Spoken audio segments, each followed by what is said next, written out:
Hello students, मैं C S Sharma, your physics faculty. अपन 12th class का इलेक्ट्रोस्टैटिक्स का नेक्स्ट पार्ट पढ़ रहे थे, जिसको अपन इलेक्ट्रिक पोटेंशियल बोलते हैं। सीबीएसई में सेकंड चैप्टर है। उसमें अपन ने फर्स्ट लेक्चर में इलेक्ट्रिक पोटेंशियल और इलेक्ट्रिक पोटेंशियल एनर्जी के बारे में बात की। तो अपन इलेक्ट्रिक पोटेंशियल और इलेक्ट्रिक पोटेंशियल एनर्जी के बारे में जब बात कर रहे थे तो अपन को बेसिकली कुछ चीज़ें पता चली, जिनके बारे में अपन वापस एक बार रिवाइज करते हैं कि पोटेंशियल जो है वो एक स्केलर क्वांटिटी है। पहली चीज़ स्केलर है, ये अगर पॉजिटिव सोर्स चार्ज होगा उसके कारण पॉजिटिव होगा, और अगर नेगेटिव सोर्स चार्ज होगा तो उसके कारण कैसा होगा, नेगेटिव होगा। ये स्केलर क्वांटिटी है, तो ये कौन से सम को फॉलो करती है, एल्जेब्रिक सम को फॉलो करती है। मतलब यहाँ पर जो प्लस है उसके कारण प्लस और जो माइनस है उसके कारण माइनस होगा। डायरेक्टली अपन उनको ऐड कर देंगे, ये चीज़ इसमें फॉलो होगी। इन चीज़ों के बारे में ध्यान रखते हुए अपन आगे चलते हैं। यहाँ पर अपन पढ़ते हैं potential due to a system of charges. मतलब अगर बहुत सारे चार्जेस प्रेजेंट हैं, उनके कारण किसी भी एक पॉइंट पर इलेक्ट्रिक पोटेंशियल फाइंड आउट करना। देखो अपन बात करते हैं potential at a point P due to a system of n charges is equals to the algebraic sum of electric potentials due to all the charges present in the system. अपन क्या करेंगे, यहाँ पर उस पॉइंट P पर सारे charges जो system में प्रेजेंट हैं उनके कारण इलेक्ट्रिक पोटेंशियल अलग अलग निकालेंगे और सबका कौन सा सम कर देंगे, एल्जेब्रिक सम कर देंगे, क्योंकि ये स्केलर क्वांटिटी है। ये चीज़ अपन को पता होनी चाहिए। ठीक है, अपन आगे चलते हैं और ये देखते हैं। मान लो अपने पास में Q1, Q2, Q3, Q4, Q5, Q6 up to Qn मेरे पास चार्जेस प्रेजेंट हैं। जिससे Q1 की डिस्टेंस जो है P पॉइंट से R1 है, Q2 की R2 है, R3, R4, R5, R6, Rn, ये जो है वो डिस्टेंसेस हैं। अगर मान लो अपन बात करें कि if potential due to Q1 is V1, Q1 के कारण जो पोटेंशियल है वो कितना है, V1 है। तो V1 इज इक्वल्स टू क्या हो जाएगा, KQ1/R1। अगर Q2 के कारण जो पोटेंशियल है वो V2 है तो कितना हो जाएगा, KQ2/R2। इसी तरीके से अपन क्या कह सकते हैं, Vn के कारण कितना होगा, KQn/Rn। मतलब सबके कारण अपन अलग अलग पोटेंशियल क्या कर सकते हैं, निकाल सकते हैं। सबका पोटेंशियल अपन ने निकाल लिया और सबका अपन क्या कर देंगे, एल्जेब्रिक सम कर देंगे। जैसे एल्जेब्रिक सम किया गया है V एट पॉइंट P, तो सबके कारण जो पोटेंशियल निकाला उनका सबका क्या कर देंगे, algebraic sum, KQ1/R1 plus KQ2/R2 up to KQn/Rn। तो K कॉमन आ जाएगा, Q1/R1 plus Q2/R2 up to Qn/Rn। तो यहाँ पर समेशन करके अपन क्या लिख सकते हैं, VP के समेशन ऑफ QI/RI। आई की वैल्यू जो है वो 1 से लेकर कहाँ तक चली जाएगी, n तक चली जाएगी। इस तरीके से अपन क्या निकाल सकते हैं, potential at point P find out कर सकते हैं एक सिस्टम ऑफ चार्जेस के कारण। ये चीज़ आप लोगों को समझ में आ गई होगी। यहाँ पर एक चीज़ अपन को ध्यान रखनी है, वो ये है कि अगर मान लो बीच में कोई चार्ज नेगेटिव होता, जैसे मान लो Q2 चार्ज जो है वो नेगेटिव होता, तो Q2 का जो पोटेंशियल आता वो क्या आता, माइनस ऑफ KQ2/R2 आता। तो उसको अपन नेगेटिव ही रखते, क्योंकि पोटेंशियल जो है पॉजिटिव के कारण पॉजिटिव होता है और नेगेटिव के कारण क्या होता है, नेगेटिव होता है। ये चीज़ अपन को पता होनी चाहिए। अब अपन निकालते हैं electric potential due to dipole. देखो अपन इलेक्ट्रोस्टैटिक्स में डाइपोल पढ़ चुके हैं, इलेक्ट्रिक डाइपोल क्या होता है और उसके कारण electric field intensity find out कर चुके हैं। इलेक्ट्रिक फील्ड इंटेंसिटी वहाँ फाइंड आउट कर चुके हैं। दो पोजीशंस पे अपन ने निकाली थी, एक एक्सियल लाइन पे और एक इक्वेटोरियल लाइन पे। तो E एट एक्सियल जो निकल के आई थी वो आई थी 2kP/r³, जहाँ पे P जो था वो क्या था, Q इंटू डी, जहाँ पे अपन D को जो है वो कितना लिख रहे थे, 2Lb लिख रहे थे। तो P is equal to Q into 2Lb अपने पास में था। ये चीज़ अपन को पिछले वाले लेक्चर से या पिछले वाले चैप्टर से पता होनी चाहिए अपने को। तो बेसिकली अपने को क्या पता होना चाहिए, P is equal to Q into 2L होता है। ये एक बेसिक चीज़ है जो अपन को पता होनी चाहिए। और दूसरी चीज़ अपन को ये पता होना चाहिए कि डाइपोल में सारे के सारे जो डिस्टेंस मेजर की जाती है वो डाइपोल सेंटर से मेजर की जाती है। और दो पोजीशंस पे अपन को क्या निकालना होता है, पोटेंशियल निकालना होता है या इलेक्ट्रिक फील्ड इंटेंसिटी निकालनी होती है। तो केस फर्स्ट में अपन पढ़ते हैं पोटेंशियल ऑन एक्सियल पोजीशन। कौन सी पोजीशन पे, एक्सियल पोजीशन पे। तो अपन अगर देखें कि एक माइनस क्यू चार्ज है और एक प्लस क्यू चार्ज है, दोनों चार्जेस के बीच की डिस्टेंस d है जिसको अपन 2l लेते हैं। तो यहाँ से बीच से देखें तो ये वाली डिस्टेंस l बन जाएगी और ये वाली डिस्टेंस भी कितनी बन जाएगी, l। ये बोला गया है कि इसके एक्सियल पोजीशन पे मिड पॉइंट या डाइपोल सेंटर से r डिस्टेंस पे कोई भी पॉइंट p है। तो अपन को क्या करना है, ये क्या है, एक सिस्टम ऑफ टू चार्जेस है। Dipole is a system of two charges.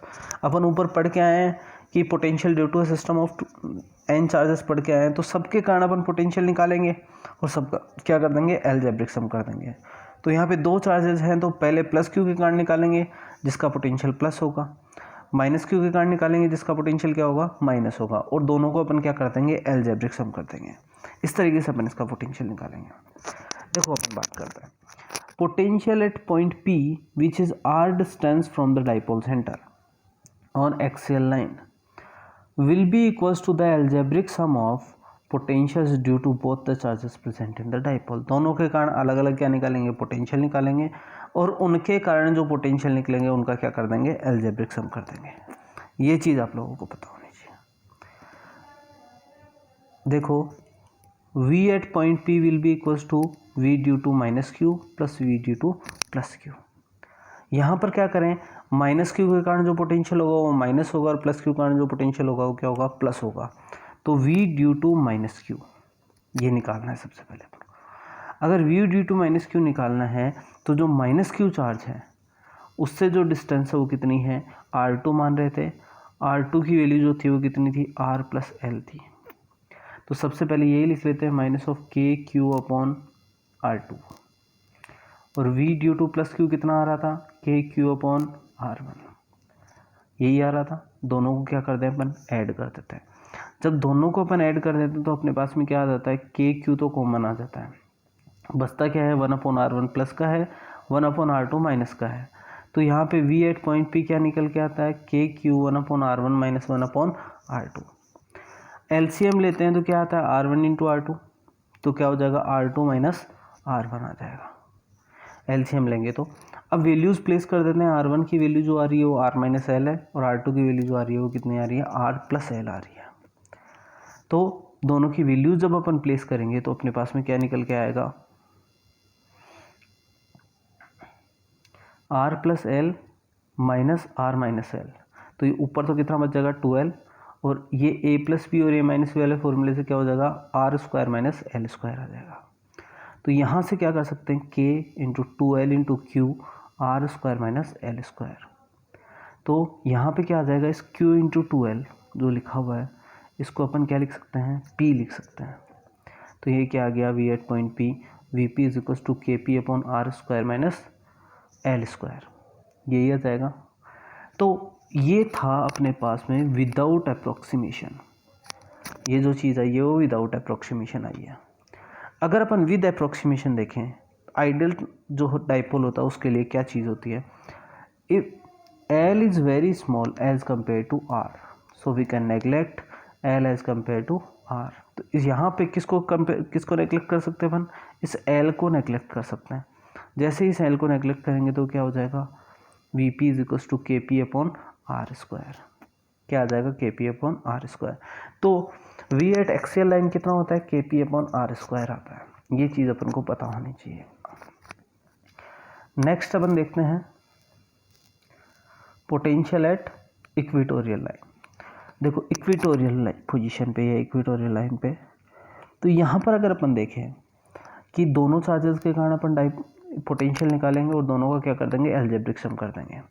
यहाँ देखें तो एक चीज़ तुम लोगों को समझ में आएगी कि इस वाले ट्राइंगल से इस R2 की वैल्यू भी under root of R square plus L square है।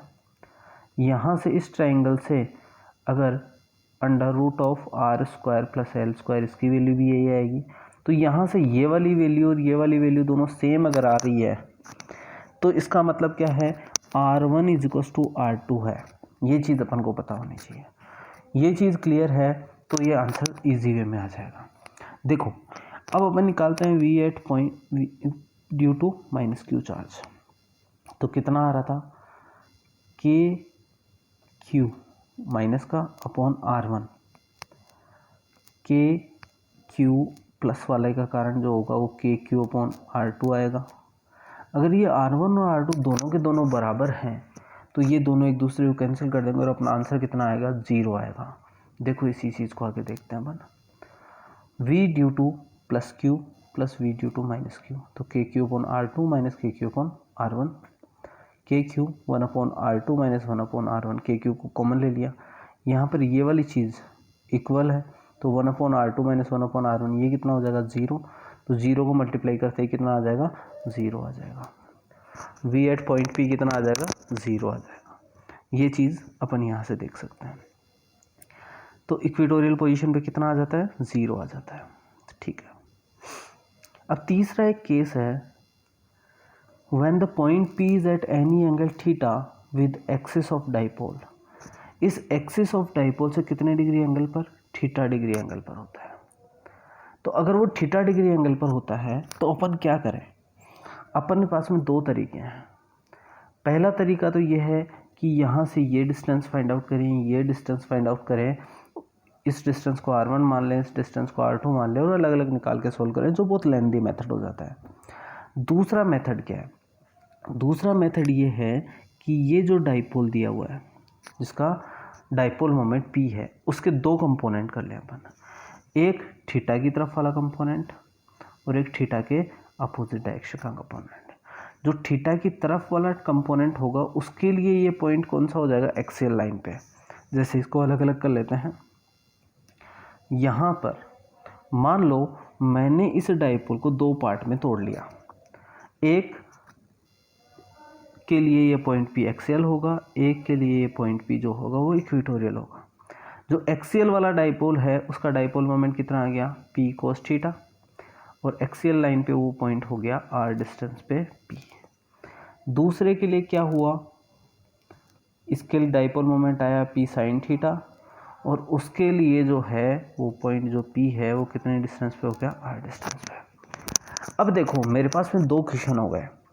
पहला कि अगर मैं एक चीज़ जानता हूँ कि अगर कोई भी डाइपोल जो होता है उसका डाइपोल मोमेंट अगर P है और उसके एक्सियल पॉइंट पे कोई एक्सियल पोजीशन पे कोई पॉइंट होता है तो उसके कारण जो डाइपोल जो पोटेंशियल निकल के आता है वो आता है KP अपॉन R²। तो यहाँ पर P कितना दिया हुआ है इसका, P कोस थीटा है तो इसके कारण क्या हो जाएगा, KP cos theta upon R²। दूसरा अगर कोई इक्वेटोरियल पे होता है तो उसके कारण कितना हो जाता है, 0, तो इसके कारण कितना हो गया, 0। तो इसके दोनों ही कंपोनेंट थे, दोनों को क्या कर देंगे अपन, ऐड कर देंगे, एक इसको भी ऐड कर देंगे और इसको भी ऐड कर देंगे। तो अपने पास में बाय डिफ़ॉल्ट आंसर कितना आएगा, KP cos theta upon R²। ये चीज़ अपन को पता होनी चाहिए। देखो इसी चीज़ को पढ़ते हैं आगे। To calculate the potential at point P, we take two components of dipole moment in which one is in the direction of point P and another is perpendicular to the point P। एक तो उसके direction में हो जाएगा और दूसरा उसके perpendicular हो जाएगा। The dipole of dipole moment P cos theta, मतलब दो डाइपोल में अपन ने तोड़ लिया। पहला वाला डाइपोल जो है उसका डाइपोल मोमेंट कितना आया, P cos theta is in the direction of P। So for the dipole for this dipole point P is on the axial line. तो इस डाइपोल के लिए वो कितना हो जाएगा, एक्सियल लाइन पे आ जाएगा। तो एक्सियल लाइन पे जैसे आएगा तो इसके लिए क्या हो गया, KP cos theta upon R² आ गया। इसके कारण पोटेंशियल जो है वो क्या है, KP cos theta upon R²।